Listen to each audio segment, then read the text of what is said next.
Okey, Assalamualaikum warahmatullahi wabarakatuh dan salam sejahtera kepada semua dan cikgu kelas 1 Cemerlang. Okey, hari ini kita akan masuk pada topik yang baru berkenaan tentang tajuk bulatan. Okey, sebelum kita teruskan lebih lanjut tentang tajuk bulatan ni, kamu kena tahu tentang bahagian-bahagian bulatan dan beberapa ciri yang terdapat di dalam bulatan. Okey, pertama sekali kita tengok bahagian-bahagian bulatan. Okey. Bahagian-bahagian bulatan ini terbahagi kepada beberapa bahagian. Pertama, kamu kena tahu iaitu kita panggil sebagai jejari. Apa itu jejari? Iaitu garis dari pusat bulatan ke sebarang titik pada titik bulatan. Okey. Jadi kalau kamu lihat di sini ada satu bulatan. Okey. Dan bulatan ini sebenarnya adalah satu titik, ada di tengah-tengah bulatan tu ada satu titik sebenarnya kalau kamu tahu Okey, ada satu titik di sini sebenarnya. Ini kita panggil sebagai pusat dia. Okey. Daripada titik ini kita buat satu garis lurus kena pada uh, garis yang membentuk satu bulatan, bahagian garis luar ini. Okey, ini kita panggil, dan garis yang warna merah ni cikgu tanda ini kita panggil sebagai jejari. Okey, itu bahagian bulatan yang pertama. Kedua, kita panggil sebagai lilitan. Apa itu lilitan? Yang garis yang keliling yang membentukkan satu bulatan ini yang di luar ini, di bahagian kulit ni kita panggil sebagai lilitan. Itu perimeter sebuah bulatan. Yang ketiga ialah pusat. Cikgu dah terang tadi. Ada satu lilitan bulatan. Di tengah dia tu ada satu titik. Titik ini adalah kita panggil pusat. Dan pusat ini jarak dia daripada titik ini ke garis ini, yang membentuk satu bulatan ini, jarak dia sentiasa sama.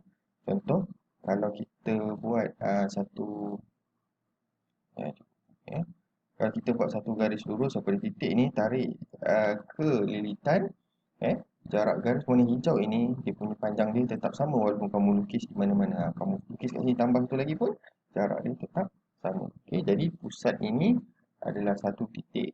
Ini titik di tengah-tengah bulatan dan jarak dia sentiasa sama dengan lilitan bulatan. Okey. Kemudian kita panggil satu lagi ialah diameter. Okey, tadi dia jari daripada titik tengah pergi ke lilitan, tetapi diameter ni daripada lilitan, okey, dia pergi lagi terus pada hujung lilitan ni, tetapi kena pastikan garis lurus ini mesti kena pada titik tengah ni, iaitu mesti melalui pusat. Kalau dia tidak melalui pusat, kita tak panggil dia diameter. Ini bentuk dia, nama dia lain. Okey, kita akan tengok sekejap lagi. Yang ini cikgu cakap tadi tu. Okey, bulatan ada satu garis lurus yang melalui lilitan pergi ke lilitan. Garis lurus ni warna merah ni, tetapi tak kena pada titik pusat dia. Bila tak kena titik pusat ni, kita panggil dia sebagai perentas. Garis lurus yang menyentuh lilitan dan tidak melalui pusat bulatan sebagai perentas. Okay. Kemudian yang kedua yang seterusnya, ini kita panggil sebagai lengkuk. Okay, apa itu lengkuk? Apa itu lengkuk? Lengkuk ialah, cuba ambil warna lain. Lengkuk ialah lilitan ini yang dibatasi oleh jejari. Contoh, kamu ada lengkuk ada warna merah ni.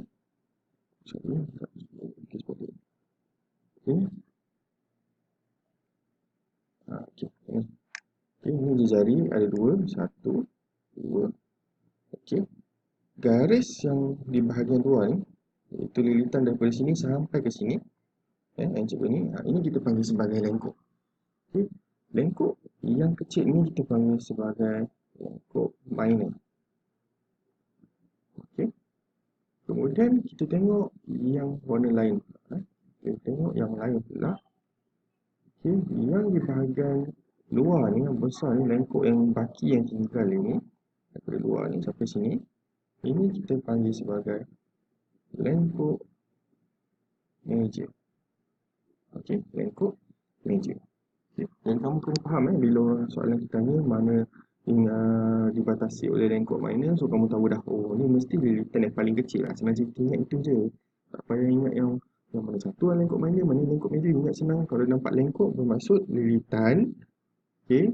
Kalau dia kata minor, lilitan yang paling pendek. Kalau tengok kat sini, ini lengkuk minor. Lilitan yang paling panjang ni adalah lengkuk meja. Meja ni besar, minor ni kecil je. Okey. Jadi kita pergi yang seterusnya, kita pergi sebagai sektor. Okey.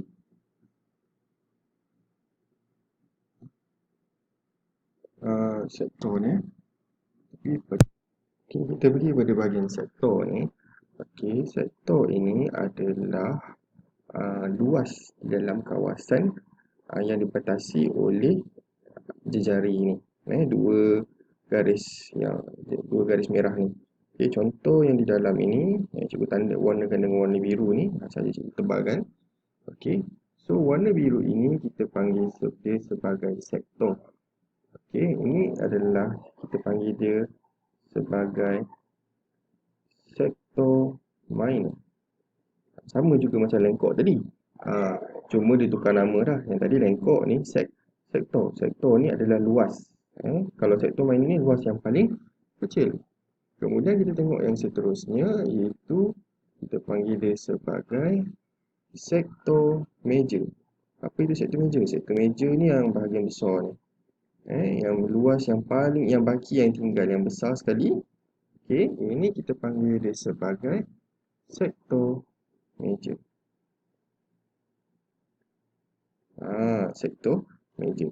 Okey, sekarang faham sektor minor dengan sektor major. Jadi kita pergi yang seterusnya, last sekali, iaitu tembereng. Apa itu tembereng? Tembereng ni sama je macam sektor. Cuma beza dia ialah yang sektor ni dibatasi oleh jejari. Tetapi untuk tembereng, dia dibatasi oleh, dia membahagikan dua bahagian, iaitu dua luas itu dengan satu garis perentas. Bila ada satu perentas, so luas yang paling kecil ini, yang paling kecil ini, kita panggil dia sebagai tembereng minor.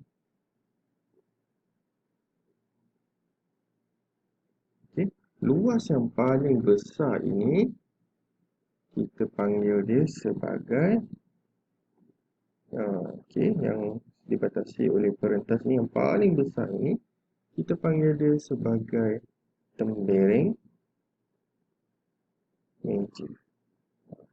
Jadi rantau yang dibatasi oleh satu lengkok dan satu perentas. Kalau sektor tadi, rantau yang dibatasi oleh satu lengkok dan dua jari. Jadi kamu dah tahu bahagian-bahagian berkenaan tentang bahagian bulatan. Kemudian kita pergi kepada yang seterusnya, sifat simetri perentas. Ingat tadi cikgu kata perentas itu apa?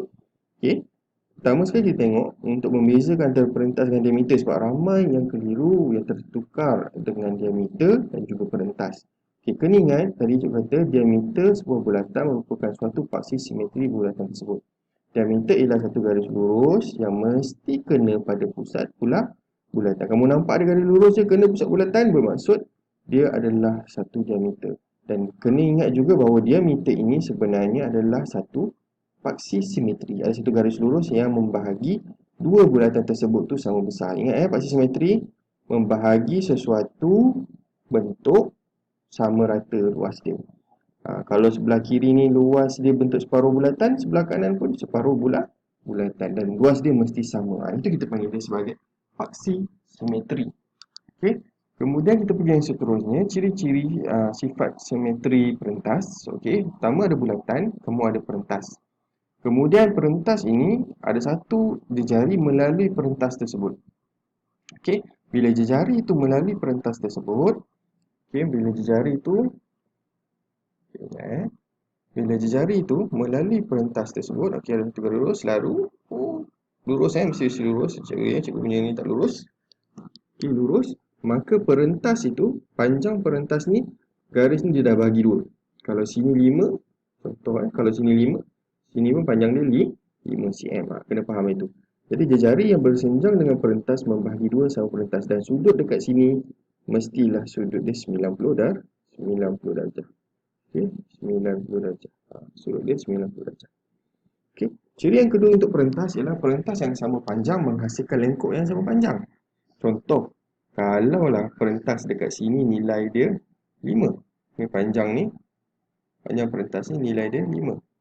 Panjang perentas ni pun panjang dia ialah 5.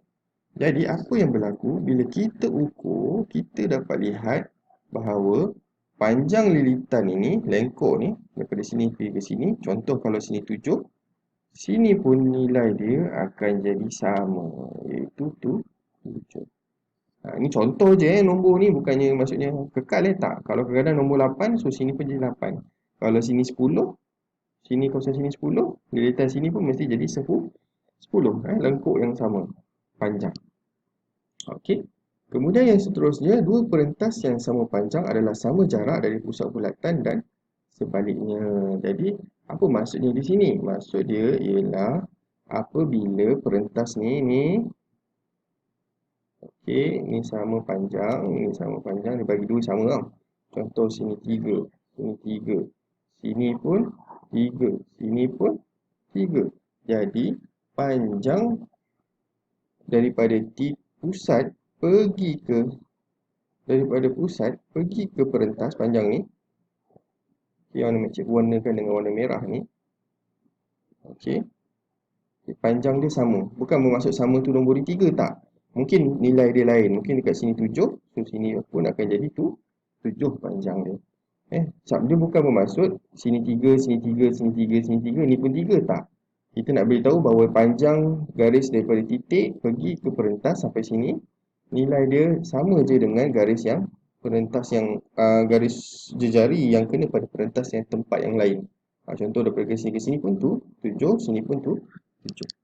Okey, kenapa penting kita kena tahu sifat simetri perentas ni? Kita tengok contoh dia. Penyelesaian masalah melibatkan sifat simetri perentas. Ada soalan yang bertanya tentang perentas ni. Okey, macam mana kita nak selesaikan? Pertama kita tengok soalan. Okey, tengok soalan pertama. Berdasarkan gambar rajah di sebelah. Okey, sorry gambar rajah cikgu tak cantik. Okey, berapa kat gambar rajah sebelah? UPQR, okey, UPQR adalah separuh bulatan dengan UTSR ialah diameter dia.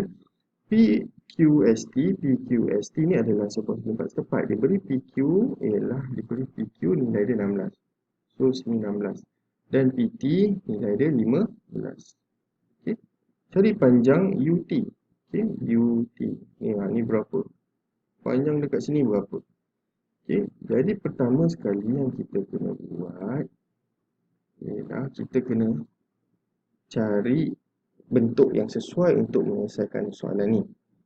Jadi, okey, cara untuk menyelesaikan soalan ni ialah pertama sekali kita tengok bentuk yang sesuai. Okey, cuba ambil warna lain lah untuk mudahkan nampak. Okey, ini adalah satu bentuk segi empat. Okey, dan dia kata UTSR ialah diameter. So, bermaksud dekat sini mesti ada satu pusat.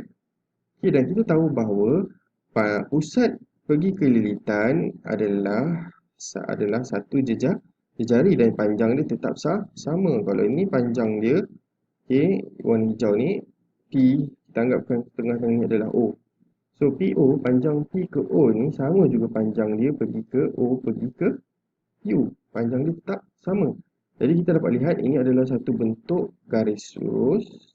Okey, dan kita boleh buat perbandingan. So dekat sini, bila kita ada satu garis lurus dekat sini, ini adalah satu perentas.